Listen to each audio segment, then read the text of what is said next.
मेरा क्वेरी ये है, एक एप्लीकेशन किया था कैंसिलेशन के लिए, वो अक्टूबर 2024 में, और आज तक पेंडिंग ही है। मतलब तो अभी उन्होंने एक शोकॉज दिया है, उन्होंने कहा एक काम कीजिए, आप अप्रैल से लेके अक्टूबर तक जो रिटर्न फाइल किया है तो सारा बैंक स्टेटमेंट टिल उसके बाद आपके सेल इनवॉइस, परचेस इनवॉइस, ये सारी हार्ड कॉपी आप लेके आओ। सर से मिलने क्यों गए थे, मुझे ये समझ में नहीं आ रहा। सस्पेंड था ना आपका रजिस्ट्रेशन का? सर 9 महीना हो गया, ये वापस उसको एक्टिव कर देते हैं, ये फिर 9 महीने का रिटर्न फाइल करो लेट फी के साथ। ये प्रॉब्लम तो है ही सर। एक इसी प्रकार का केस आया हुआ था, रजिस्ट्रेशन कैंसिलेशन के किसी दूसरे प्रोफेशनल ने किसी का आवेदन किया, वो 3 बार ऑफिसर ने रिजेक्ट कर दिया। वो पार्टी उस प्रोफेशनल को छोड़ के हमारे पास आई, चौथी बार मैंने भी डाला, मेरा भी रिजेक्ट कर दिया। रिजेक्ट करने के बाद मैंने अपील फाइल की, तो जो पहला वाला एप्लीकेशन डाला था जो पुराने प्रोफेशनल ने, डेट ऑफ रजिस्ट्रेशन कैंसिलेशन मैंने वहीं से अपील से अप्रूव कराई, और वो 2 साल पहले से कैंसिल हुआ, बैक डेट से कैंसिल कराया, रेट्रो से। बहुत हाँ, बहुत 2 साल पहले। और ये एक अच्छा सेंट्रल जीएसटी का था ऑर्डर भी सर, वो बहुत अच्छा ऑर्डर है।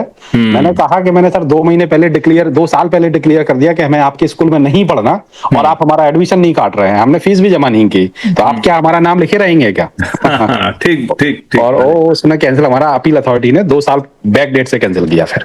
ये एक अच्छा है, ये एक अच्छा पॉइंट है कि रेट्रो कैंसिलेशन तो अलाउड है ही। मान लीजिए रजिस्ट्रेशन रीस्टोर भी हो जाता है तो हाई कोर्ट में जाके या अपीलेट अथॉरिटी में जाके डोंट फाइल एनी रिटर्न। ये करना चाहिए सर। और उनको कहिए सर रेट्रो रजिस्ट्रेशन कैंसिल करे हमारा। जो पहला एप्लीकेशन मूव होता है ना कैंसिलेशन का, हाँ, उसी से मांगना चाहिए फिर, वो उसी से मांगना चाहिए। यस जी सर। ठीक है, अभी देखिए क्या लिख के आ रहा है। The cancellation process should primarily focus on ensuring that all pending returns are filed and any tax liabilities are settled. यही उसका एक प्राइमरी फोकस होना चाहिए। The officer should mainly verify these aspects before proceeding with the cancellation. The proper officer is required to accept cancellation application within 30 days of filing, except in specific circumstances. Asking for extensive additional documents without a clear reason may delay this process unnecessarily.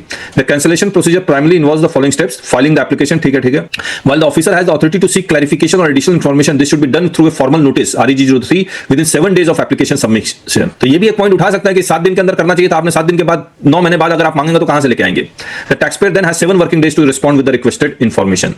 The officer should focus on verifying the information provided in the cancellation application and ensuring compliance with the pending returns and tax payment. Asking for bank statements and numerous other documents may exceed the scope of what is typically required for cancellation. If the officer has specific concerns about potential fraud or non-compliance, they should follow the proper procedure for investigation rather than delaying the cancellation process। ठीक है? Want to master GST litigation? Join our YouTube channel today. Simply click the subscribe button and then hit join. Once you click join, you'll find 5 levels to choose from. Start with just $199 to learn the basics of GST, or go for $599 to dive into handling GST notices like a pro. We promise you the best GST learning experience. Join now and take your GST knowledge to the next level.